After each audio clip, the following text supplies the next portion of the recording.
Welcome back to a quick chat in the Cadillac. My name is SG, and I like to explore the simplicity of complexity. So if you don't know, this is my show, and I'm going to break it down for you both real and quick. Now, today I got to bring something to you. Today we're talking about fulfillment. Because fulfillment is one of those things that's easy to lose and hard to get back. Let me tell you. It's also one of the biggest motivators out there for those of my peoples out here who are on the trip of discipline, who are on the route to success that requires discipline. Then you'll understand what I'm saying when I say that fulfillment does not come cheap. It's expensive. It's very expensive. And most of what it costs is time, right? It does sometimes cost investment too, so don't get me wrong. It can be expensive in more ways than one. Now, let me explain something to you real quick. Fulfillment is something that you do for yourself that a lot of times will actually fulfill the needs that you felt weren't met at some point in time, typically early on, childhood, adolescence, even young adulthood or teen years, all the way up until you're 40 years old or 50 years old. At any point in your life, there's something that you may desire, but a lot of times it originates from when you're very young. Fulfillment means taking care of the person who you always were, and as children, a lot of times we're the most authentic version of ourselves. So to fulfill yourself, you have to learn how to tune in with that inner child that you have, so you can understand how to make your inner child version of you happy with your adult resources and capability. Sometimes this looks like doing things outside of the box, man. Sometimes you got to go outside of the box, because inside of the box is only all the same shit that you were used to before. Mostly just space and cardboard, right? Emptiness. But outside of the box is a whole brand new world to be discovered. But there are a lot of people out here with responsibilities, things to take care of, daily obligations that they feel like, okay, well, now I can't go and do something to fulfill myself because I got all this other shit on my plate. And as right as you may think you are, I would argue that you're exactly incorrect and you're in fact wrong.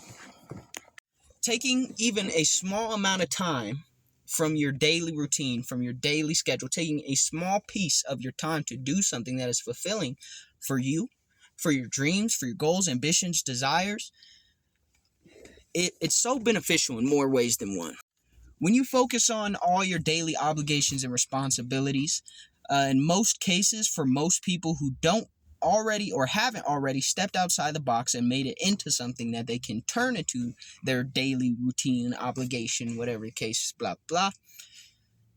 Most people who are, they have these other things that they're responsible for, they feel as though those things take precedence over themselves.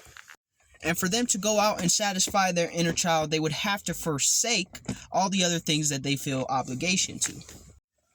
And that's why it's very beneficial to take a portion of your day and dedicate it to whatever part of your inner child needs to be satisfied in the first way. But there are other ways that it's beneficial as well. Now, the second way refers to something we all know and love as momentum. Okay, momentum is essentially the idea that with consistent effort and force applied in a direction, something will continue to grow, build, or move faster and faster.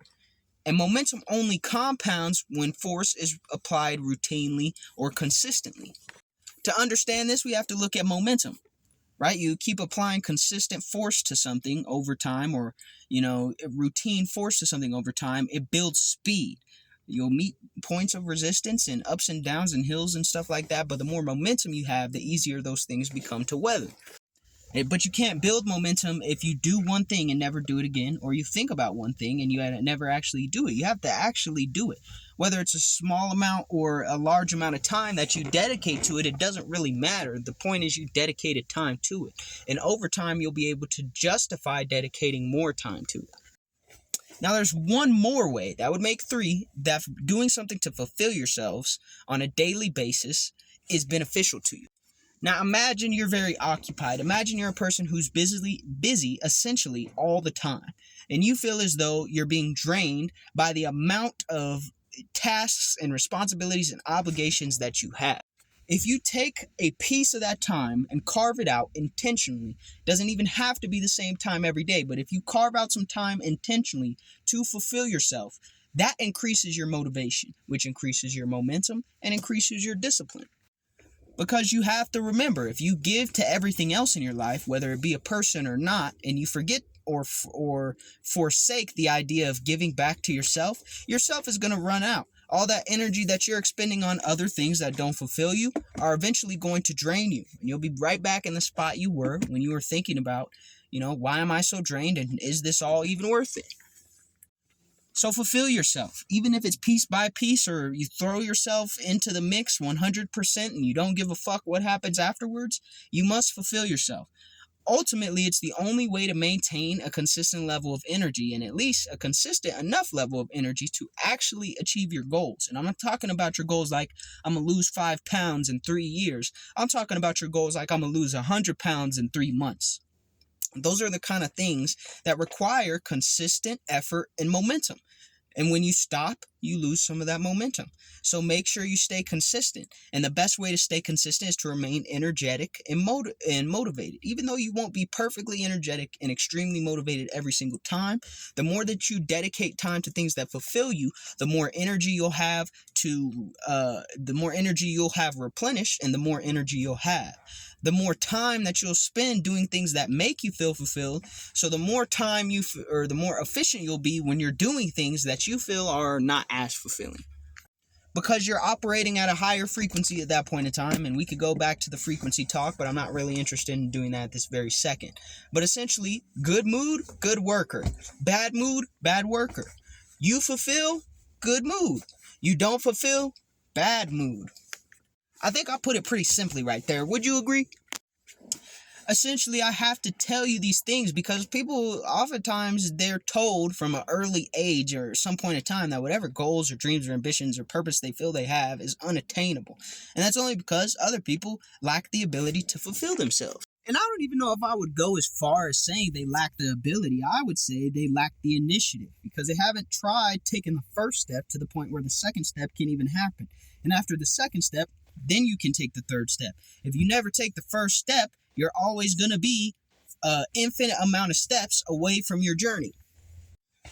Because you never know. You could you could be springboarded at step 3. Boom. Now you're on a fast track to achieve your mission, dreams, and goals. But you wouldn't know that because you never took step 1. You might be the kind of person who has to take 1,000,000 steps before they get where they want to be. But what are you going to do? Wait around and hope that somehow you magically just skip 1,000,000 steps, even though you and I both know you can never even skip one? Or at least take one step, and now you're only 9,999 away. You know what I'm saying? To many people, that sounds discouraging, but imagine how easy it is to take one step. Okay, if you take one step every day, by the end of the year, you'd be 365 steps closer to your goal and further from where you started. And after 10 years, you'd be thousands of steps away.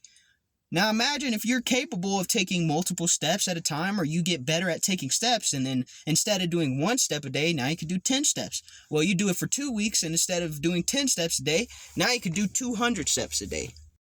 You see where I'm going with this? Momentum is a crazy motherfucker, and sometimes it'll get to the point where it's working for you in the background. The only thing you have to do is maintain some level of consistency. People often look at me like I'm a crazy person when I talk about stuff like this, but I'll tell you what's crazy. It's having all these dreams, ambitions, goals, and desires, and then quitting on them before you even begin. Or after you just barely begin, and instead of using all the progress that you made as evidence that you should continue, using it as evidence that you should stop and never do it again. I think that's crazy, but hey, I guess crazy is in the eye of the beholder. From me to you, let me just tell you, take a step today, take a step tomorrow, take a step the next day, and just make a good habit out of it. And just watch. In 1 year, I bet you and I will be staring at each other, and you will likely thank me for having you take all those damn steps. You're welcome. Oh yeah, and peace.